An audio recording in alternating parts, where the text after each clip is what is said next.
Hello class 9. I hope you all are well, and I also hope you studied about the previous topics which I explained yesterday in previous lecture. So continuing that same topic, we were studying about the features of democracy, है ना। Democracy के features पढ़ रहे थे, जिसमें से दो features हम लोगों ने पढ़ लिया था। First one is major decision taken by elected leaders, है ना। और सेकंड था free and fair electoral competition. मैंने आपको बताया था कि कहीं कहीं ऐसा होता है कि इलेक्शंस तो होते हैं बट वहाँ पे फेयर नहीं रहते, या तो किसी को इलेक्शन नहीं लड़ने दिया जाता, या किसी वजह से उस पर रोक लगा दी जाती है, या कहीं सिंगल पार्टी सिस्टम है, या फिर कहीं पर इतनी माल प्रैक्टिसेस होती हैं कि दूसरी पार्टी को जीतने का मौका ही नहीं मिलता। ठीक है, आज हम जो कल के हमारे दो टॉपिक्स बचे थे, 1 person 1 vote 1 value and rule of law and respect of right, इन दोनों टॉपिक्स पे आज हम थोड़ा डिस्कशन करेंगे एक्चुअली ये होते क्या हैं। ठीक है, 1 पर्सन 1 वोट 1 वैल्यू। अच्छा, इस टॉपिक को समझने से पहले मैं आपको ये समझाना चाहूँगा कि कॉन्सेप्ट होता है जैसे हम कहते हैं यूनिवर्सल एडल्ट फ्रेंचाइज। ठीक है, यूनिवर्सल एडल्ट फ्रेंचाइज, इसमें क्या रहता है कि किसी भी कंट्री के सिटीजन्स जो कि एक पर्टिकुलर एज क्रॉस कर चुके होते हैं, किसी भी कंट्री के सिटीजन्स जो कि एक पर्टिकुलर एज क्रॉस कर चुके होते हैं, उनको वोट देने का राइट होता है, उनका अधिकार होता है। फिर वो चाहे किसी भी रिलीजन से हो, किसी भी कास्ट से हो, किसी भी जेंडर से हो, किसी भी रेस से हो, किसी भी एरिया से हो। The main point is that वो सिटीजन होना चाहिए और उन्होंने एक एज जो कॉन्स्टिट्यूशन के द्वारा सेट की गई है उस कंट्री के, उसको क्रॉस करनी चाहिए, उतने के हो जाने चाहिए। अगर मैं अपने इंडिया की बात करूं, if I talked about our India, the age for the voting in India is of 18 years. Earlier it was 21, but it was changed, okay, after some time. So 18 years, यानी कि आप अगर 18 years क्रॉस कर चुके हैं India में और आप इंडिया के सिटीजन हैं, तो आपको वोट देने से कोई भी नहीं रोक सकता, चाहे आप किसी भी धर्म के हों, चाहे किसी भी कास्ट के हों, चाहे किसी भी एरिया के हों, चाहे किसी भी रेस के हों, चाहे किसी भी रिलीजन के हो। नो वन कैन बैर you from casting your vote, आपको वोट देने से कोई नहीं रोक सकता। इसी को हम कहते हैं, इसी कॉन्सेप्ट को हम कहते हैं यूनिवर्सल एडल्ट फ्रेंचाइज। ठीक है, एडल्ट यहाँ पे 18 ईयर से लिया गया कि 18 ईयर में एडल्ट माना जाता है। सो this is the concept of universal adult franchise. अच्छा, अब हम बात करते हैं 1 person 1 vote and 1 value. Actually कई देशों में क्या होता है ना, डेमोक्रेसी कहा जाता है कि हाँ हमारे वहाँ डेमोक्रेसी है, बट एक्चुअली वहाँ पर यूनिवर्सल एडल्ट फ्रेंचाइज नहीं होती। यूनिवर्सल एडल्ट फ्रेंचाइज का मतलब ये जो मैंने आपको बताया कि आप किसी भी कास्ट से हो, किसी भी रिलीजन से हो, कहीं से भी हो, अगर आप सिटीजन हैं उस कंट्री के, तो आपको वोट देने का अधिकार होना चाहिए। अगर हम बात करें सऊदी अरेबिया की, सऊदी अरेबिया ने पहले सऊदी अरबिया में वुमेन्स को वोट करने का राइट नहीं था। Yes, the universal adult franchise was absent there, but after some time in 2015 the Saudi Arabia government granted the right to vote for womens, है ना। वुमेन्स को भी वोट देने का अधिकार दिया गया था। 1 पर्सन 1 वैल्यू 1 वोट। अगर हम सऊदी अरबिया की बात करें तो वहाँ पे 1 पर्सन तो था लेकिन 1 वोट नहीं था, यानी कि कोई पर्सन है, वुमेन है, वो भी किसी कंट्री के सिटीजन है बट उनको राइट वोट देने का अधिकार नहीं था। या फिर कहीं कहीं ऐसा होता है कि मेल हो चाहे फीमेल हो, चाहे किसी भी रीजन के हों, सिटीजन्स भी होते हैं, उनके पास वोट देने का अधिकार भी होता है,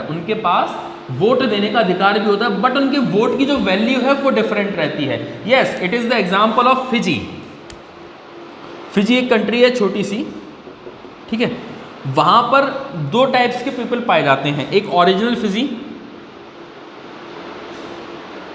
और एक इंडियन ओरिएंटेड फिजी, यानी कि इंडियन फिजी अगर मैं कह दूं तो, जिन्होंने वहां की सिटीजनशिप ले ली है। तो जो ओरिजिनल फिजी रहते हैं और जो इंडियन फिजी रहते हैं, ओरिजिनल फिजी इनको भी वोट का राइट रहता है, राइट ऑफ वोट इनके पास भी रहता है, राइट ऑफ वोट रहता है, इनके पास भी राइट टू वोट रहता है।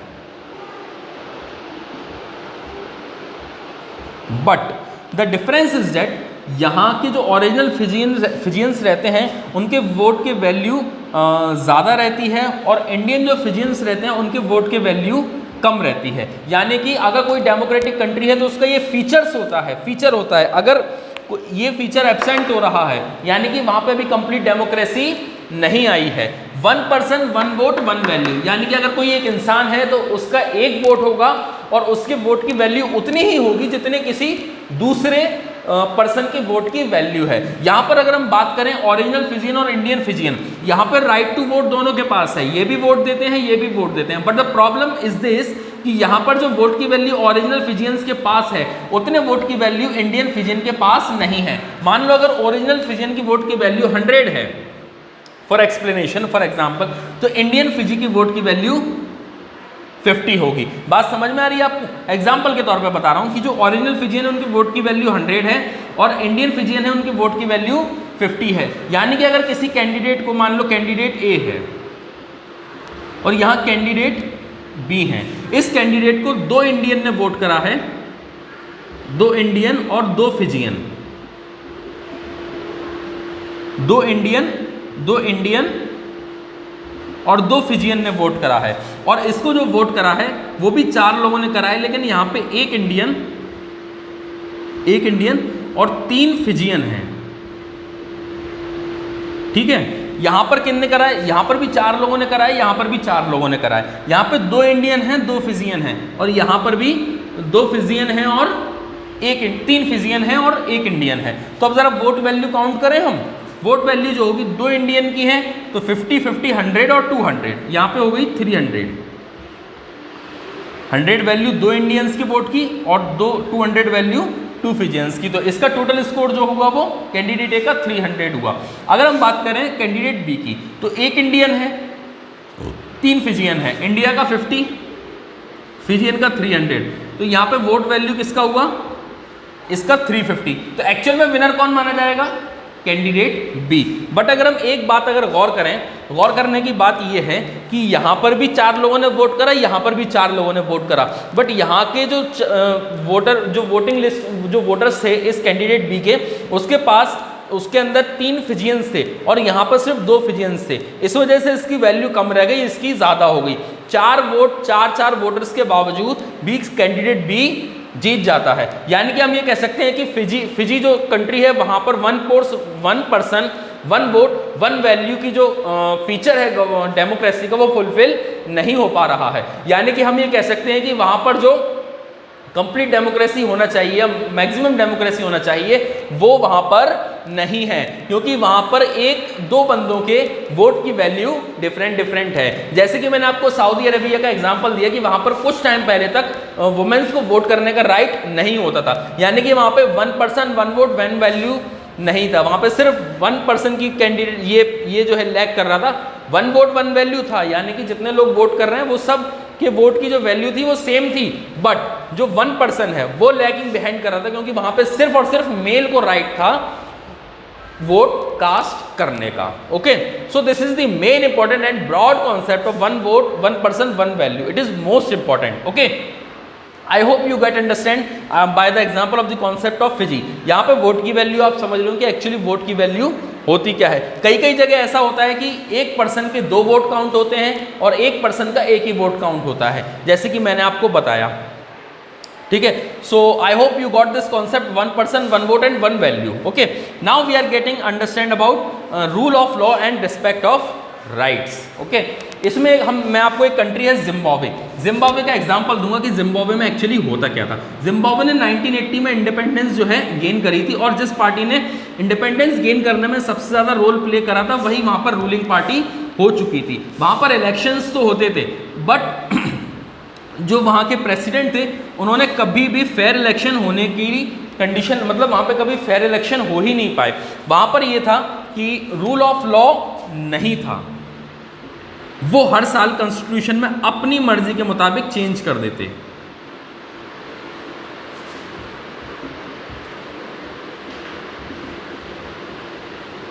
जिम्बाब्वे में जो पार्टी थी, जो रूलिंग पार्टी थी, वो हर साल अपनी मर्जी के मुताबिक कॉन्स्टिट्यूशन को चेंज कर लेती थी। यानी कि वहाँ पे कॉन्स्टिट्यूशन की जो चेंजिंग थी वो बहुत सिंपल थी, वहाँ पे अमेंड कर दिया जाता था, अमेंड करते हैं एक्चुअली, कॉन्स्टिट्यूशन को अमेंड किया जाता है ना, चेंजिंग होती है, लेकिन चेंज जो है वो एग्जैक्ट वर्ड नहीं है, अमेंड करा जाता है,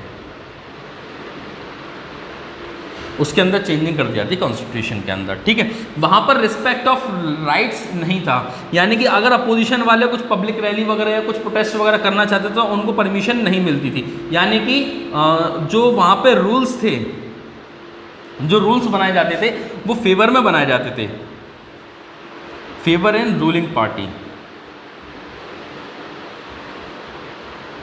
ठीक है।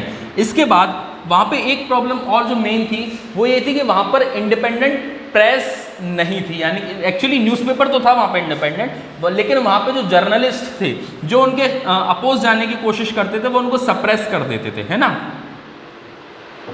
यानी कि हम कह सकते हैं फ्रीडम ऑफ प्रेस भी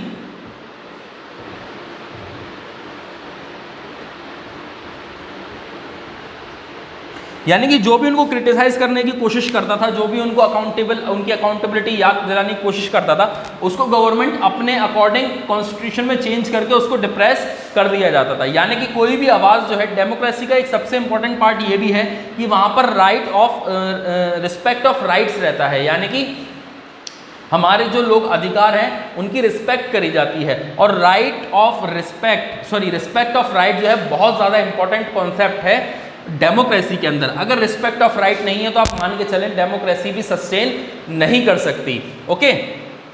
कंप्लीट डेमोक्रेसी के वहाँ पे डेमोक्रेसी सस्टेन कर ही नहीं सकती, वहाँ पे फिर वो मोनार्की हो जाएगी in the name of democracy, ठीक है ना।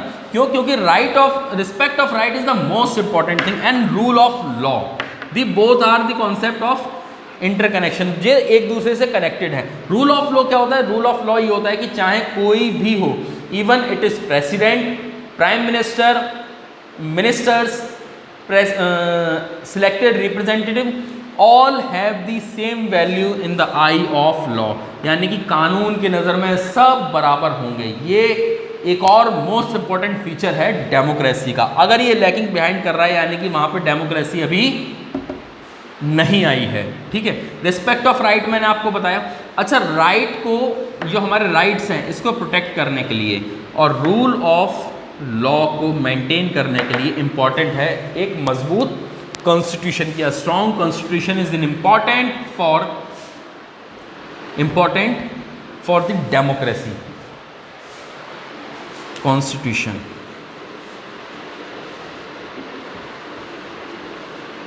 ओके। सो कॉन्स्टिट्यूशन क्या है? It is a set of rules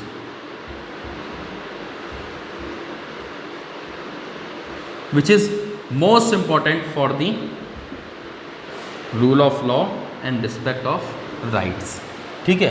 इसका मतलब ये अगर कॉन्स्टिट्यूशन स्ट्रॉन्ग है, स्ट्रॉन्ग कॉन्स्टिट्यूशन है, तो गवर्नमेंट का एक रोल रहता है कि government have to play role within the limits और regulations set by the constitution. Democracy का एक फीचर ये रहता है कि जो गवर्नमेंट है, गवर्नमेंट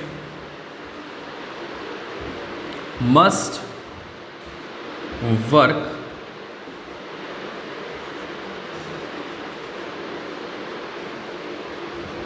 according to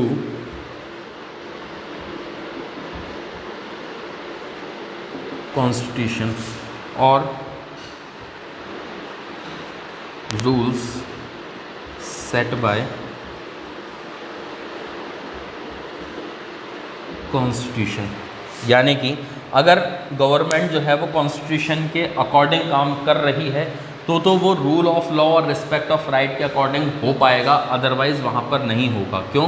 क्योंकि अगर रूल ऑफ लॉ नहीं होगा तो राइट्स भी प्रोटेक्ट हमारे नहीं हो पाएंगे। मान लो अगर आज कोई हमारा रिप्रेजेंटेटिव है, वो कोई गलत काम कर रहा है और हम उसके खिलाफ जो है आवाज़ उठा रहे हैं, बट वो अपने पावर की ताकत से हमको सप्रेस कर रहा है, तो इसका मतलब यह है कि हमारे वहाँ पे जो डेमोक्रेसी है वो कहीं ना कहीं डेंजर में आ चुकी है। क्योंकि अपोजिशन और अपनी वॉइस को रेज करना ये हमारा राइट है, और अगर इस राइट को कोई प्रोटेक्ट नहीं कर पा रहा है तो ये मान के चले कि वहाँ पे डेमोक्रेसी जो है वो खतरे में है, डेमोक्रेसी को प्रॉब्लम है। इसीलिए कॉन्स्टिट्यूशन करा जाता है कि कॉन्स्टिट्यूशन एक rules of set of rules बना देता है कि भाई गवर्नमेंट को जो है इस बाउंड्री के अंदर ही अंदर वर्क करना है, इस बाउंड्री के बाहर नहीं जा सकती। और वो बाउंड्री क्या है, यानी कि बाउंड्री को क्रॉस करेगी तो राइट्स पे खतरा आ जाएगा, ठीक है, फ्रीडम ऑफ प्रेस पे खतरा आ जाएगा, राइट टू एक्सप्रेशन जो है उस पर खतरा आ जाएगा।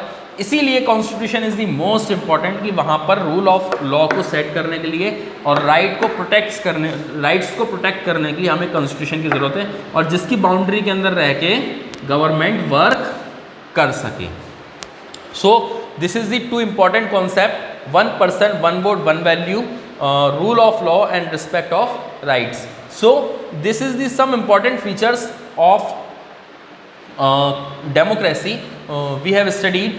In next we just further discuss about the democracy and some important aspects. So we have studied about the 4 important things in this democracy, that democracy is a form of government in which the rulers are elected by people. Okay, rulers elected by people take all major decisions. Rulers elected by pupils take major decision, but the major decision they are taking is must be under the sphere of constitution, यानी कि constitution के according जो rule set करे हैं उसी के हिसाब से डिसीजन लिए जाने चाहिए, ठीक है ना। Elections offer a choice and fair opportunities of the people to change the current rulers. लोगों के पास चांस, फेयर चांस होना चाहिए कि जो करंट रूलर है वो उसको चेंज कर सकें। अगर उनके पास ये राइट है और ये चांसेस हैं कि जो गवर्नमेंट है वो चेंज हो सकती है, तो वो इम्पॉर्टेंट है डेमोक्रेसी के लिए। Third one is the choice and opportunities available to all people on an equal basis, यानी कि सबके पास रिप्रेजेंट होने की भी चांसेस होने चाहिए और लोगों को उसको सिलेक्ट करने के भी पूरे चांसेस होने चाहिए। The exercise of the choice leads to the government limited by the basic rules of constitution and citizens rights. जो गवर्नमेंट करना चाह रही है, जो अपना काम करना चाह रही है, वो कॉन्स्टिट्यूशन के अकॉर्डिंग और कॉन्स्टिट्यूशन के स्फेयर में सेट होना चाहिए। So these are the some important features of the constitution. If you read this chapter I will definitely say that, I promise you that you will get a lot of information and lot of knowledge. So please try to read out this chapter up to this. जहाँ तक मैंने पढ़ा दिया है वहाँ तक पढ़ने की कोशिश करें, और अगर कोई कन्फ्यूज़न और प्रॉब्लम है तो आप मुझसे व्हाट्सएप पे पूछ सकते हैं। Okay, thank you very much.